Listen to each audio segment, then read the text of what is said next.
Jain friends, आज हम BSc part third book modern algebra से linearly dependence and linearly independence के बारे में समझेंगे। तो आइए देखते हैं linearly dependence. A set of vectors alpha 1 comma alpha 2 comma alpha 3 dot dot alpha n is said to be linearly dependent if there exist scalars a1 comma a2 comma a3 dot dot an not all zeros such that a1 into alpha 1 plus a2 into alpha 2 a3 plus alpha 3 plus a4 into alpha 4 dot dot plus an into alpha n equal to 0। ये जो आप देख रहे हैं ये आपका linear combination है यहाँ पे। और ये लीनियर कम्बिनेशन किसके हेल्प से बना है? तो ये जो वेक्टर्स है आपका और ये जो स्केलर्स है, इस दोनों के हेल्प से हम ये लीनियर कम्बिनेशन हम बनाए हैं यहाँ पे। और alpha 1 comma alpha 2 dot dot alpha n ये आपका वेक्टर्स है, और a1 comma a2 comma a3 ये आपका क्या है? स्केलर्स है यहाँ पे। और साथ ही साथ इसमें क्या कर रहे हैं? नॉट ऑल जीरोज, मतलब क्या, a1 not equal to zero होना चाहिए, a2 not equal to zero होना चाहिए, a3 not equal to zero होना चाहिए, dot dot an not equal to zero. अगर ये कंडीशन हो मतलब अप्लाई हो रहा है तो लीनियरली क्या होगा? डिपेंडेंस होगा। देखिए नोट में हम लिख दिए हैं not all zeros means a1 not equal to zero, a2 not equal to zero, a3 not equal to zero, dot dot an not equal to zero. ये लीनियरली किसके लिए है? यहाँ पे डिपेंडेंस के लिए है। तो ये चीज़ हम यहाँ पर भी समझा दिए हैं। दूसरा है लीनियरली इंडिपेंडेंस। अब देखिए इसका डिफरेंस देखिए, a set of vectors alpha 1 comma alpha 2 comma alpha 3 dot dot alpha n is said to be linearly independence if the only solution to the equation a1 into alpha 1 plus a2 into alpha 2 plus a3 into alpha 3 plus a plus dot dot an into alpha n equal to 0 when a1 equal to a2 equal to a3 dot dot an not equal to 0। मतलब क्या, sorry, equal to 0, a1 equal to a2 equal to a3 equal to dot dot an equal to, ये आपका क्या होगा? 0 होगा। मतलब a1 का value भी 0 होगा, a2 का वैल्यू 0 होगा, a3 इक्वल टू भी 0 होगा, an इक्वल टू भी 0 होगा। सारा वैल्यू होगा 0 आ रहा है यहाँ पे, तो ये क्या होगा? लीनियरली इंडिपेंडेंस होगा आपका। अब आगे next method 1 to determine linear dependence and linearly independence using the matrix method.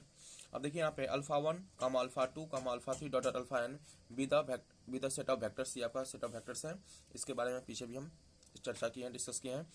और a1 comma a2 comma a3 dot dot an not all zeros, और ये आपका स्केलर्स है और ये आपका जीरो नहीं होगा। मतलब a1 not equal to zero, a2 not equal to zero, a3 not equal to zero, dot dot an not equal to zero.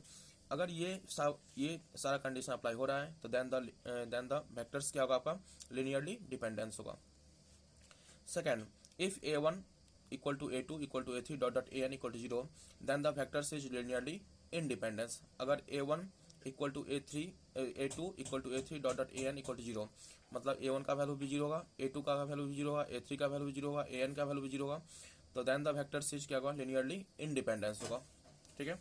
अब देखिए सबसे बेस्ट मेथड है आपका रैंक ऑफ ए। कोई मैट्रिक्स आपको दिया गया है, उसका रैंक आप निकाल लीजिए और वो रैंक नंबर ऑफ वेक्टर्स के इक्वल हो जाता है, तो then the set of vectors is linearly independence होगा। और दूसरा है rank of A less than number of vectors. कोई भी आपका मैट्रिक्स दिया हुआ है, उसका रैंक निकालेंगे और क्या होगा? वो रैंक वेक्टर्स से कम होगा,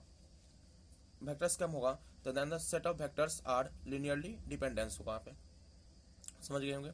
अब देखिए क्वेश्चन, अगर देखिए यहाँ पे rank of A equal to number of vectors होगा तो क्या होगा? लीनियरली इंडिपेंडेंस होगा। Rank of A number of vectors से छोटा होगा तो क्या होगा? लीनियरली डिपेंडेंस होगा।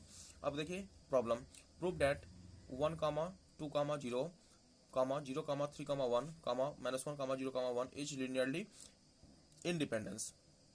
ये आपका क्या प्रूफ करना है? लीनियरली इंडिपेंडेंस प्रूफ करना है। सोल्यूशन देखिए, let a1 comma a2 comma and c be scalars. ये आपका a b c हम क्या लिए हैं? स्केलर्स लिए हैं, मान लिए हैं। सच डैट, अब ये स्केलर्स है और ये आपका क्वेश्चन में वेक्टर्स आपका दिया गया है।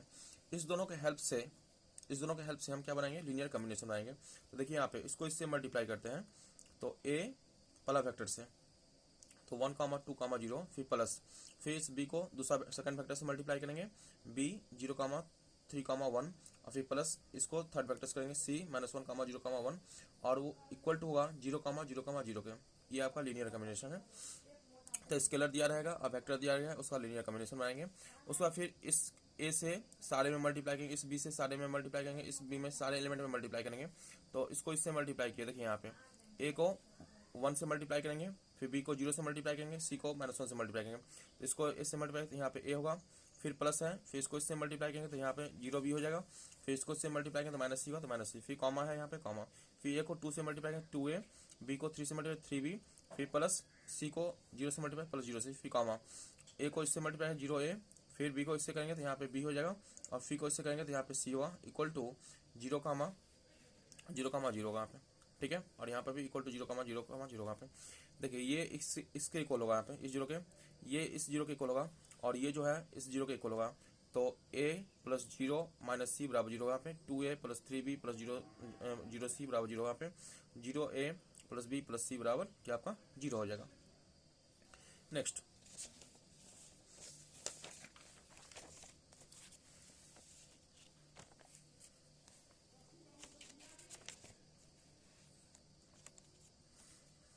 अब देखिए यहाँ पे ये इक्वेशन आपको मिल गया, 3 इक्वेशन मिल गया। अब इससे हम मैट्रिसेज ए निकालेंगे, फाइंड करेंगे।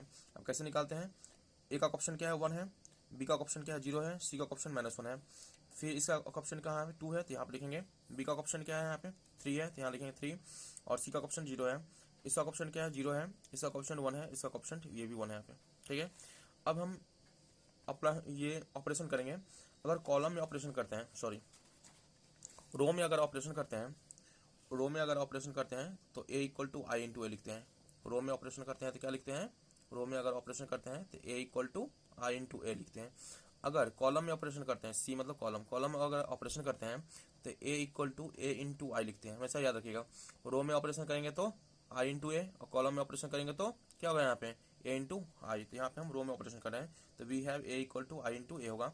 अब a का वैल्यू आपका दिया गया है ऑलरेडी यहाँ पे, तो यहाँ से आप देख लो और यहाँ पे आप लिख दो, इक्वल टू ये आई आइडेंटिटी है, आइडेंटिटी मैट्रिक्स है, आइडेंटिटी मैट्रिक्स 3x3 ऑर्डर में क्या आता है 1 0 0 0 1 0 0 0 1 इंटू ए, ठीक है। अब ऑपरेशन करेंगे, अब देखिए 1 0 0 0 1 0 0 0 1 यहाँ पे, तो जिस तरह इसमें 1 है यहाँ पे, तो यहाँ पे भी हम आपको 1 लाना है, यहाँ पे 0, फिर यहाँ पे 0, फिर यहाँ पे 0, फिर यहाँ पे 1, फिर यहाँ पे 0, फिर यहाँ पे 0 0, यहाँ पे 1 लाना है आपको, और ऑपरेशन करके। अब देखिए यहाँ पे R2 टेंस टू मतलब क्या, सेकेंड रो टेंस टू, अगर यहाँ पे सेकेंड रो लिखेंगे तो यहाँ पर भी सेकेंड रो ही लिखना पड़ेगा, बाकी आप बाद में जिसमें आप ऑपरेशन कीजिए मल्टीप्लाई कीजिए उससे कोई मतलब नहीं है, लेकिन यहाँ पे अगर R2 लिखेंगे तो यहाँ पे भी R2 लिखेंगे, तो R2 tense to R2 minus 2 R1।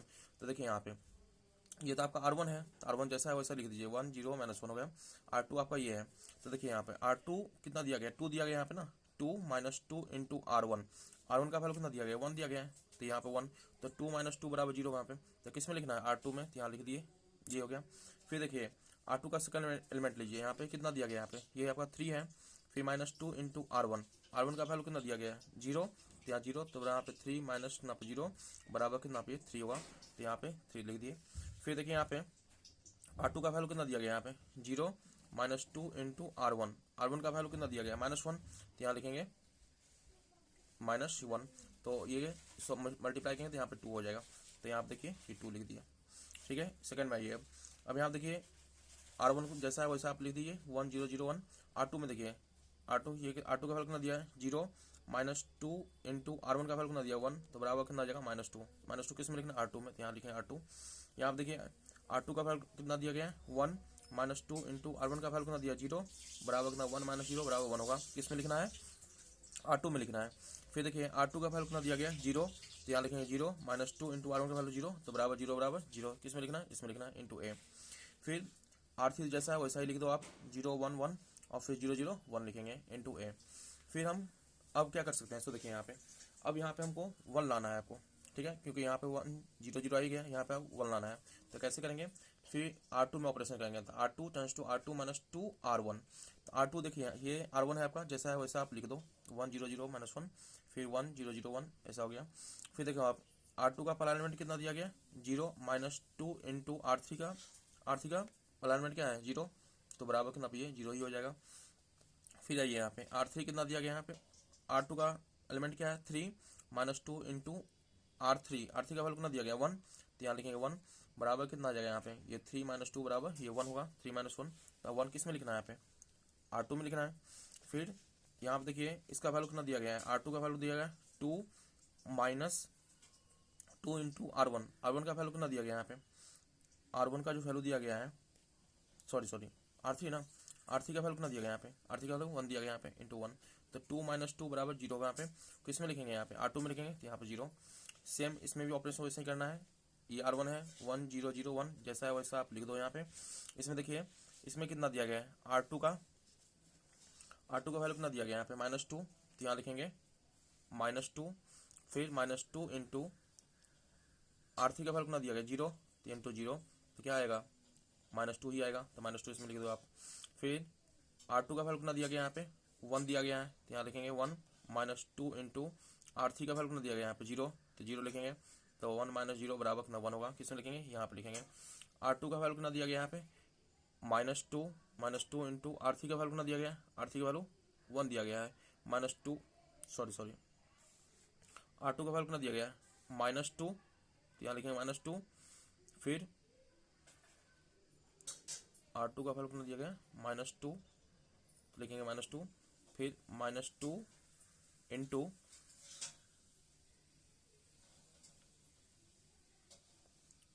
Sorry R2 का वैल्यू कितना दिया गया, इसमें ऑपरेशन कर रहे हैं ना यहाँ पे, इसमें कर रहे हैं यहाँ पे, तो R2 का वैल्यू कितना दिया गया यहाँ पे, R2 का जो वैल्यू आपका दिया गया यहाँ पे वो 0 दिया गया यहाँ पे।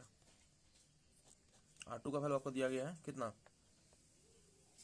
R1 का वैल्यू था यहाँ पे 1 - 2 इंटू R3 कितना था 0, तो बराबर कितना 1 आ गया।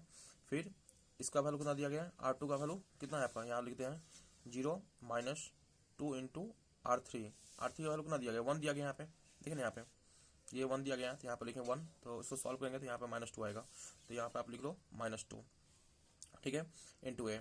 अब यहाँ पे R3 में जो भी एलिमेंट है वो आप यहाँ पे लिख दो, इसमें R3 में जो भी एलिमेंट है वो यहाँ पे आप लिख दो यहाँ पे। अब यहाँ देखिए 1 0 0 1 आ गया। अब किसी भी कंडीशन में इसका ऑपरेशन हम नहीं कर सकते हैं, ठीक है, तो नहीं ऑपरेशन कर सकते हैं, तो यहीं पे आप ब्रेक कर लीजिएगा और लिखिएगा यहाँ पे hence number of non zero row of matrix बराबर 3। इसमें कितने नॉन जीरो रो है, देखिए यहाँ पे ये पूरा नॉन जीरो रो है आपका, ये भी नॉन जीरो रो है, ये भी नॉन जीरो रो है, तो कितने नॉन जीरो रो हो गया 3, ठीक है। तो नॉन जीरो रो 3 हो गया, तो इससे पहले हम जान चुके हैं रैंक ऑफ नॉन जीरो रो होगा वही उसका रैंक हो जाएगा, तो रैंक ऑफ ए बराबर कितना 3 होगा। पे जितना नॉन जीरो रो होगा उतना रैंक होगा, तो रैंक ऑफ ए बराबर 3 हो जाएगा।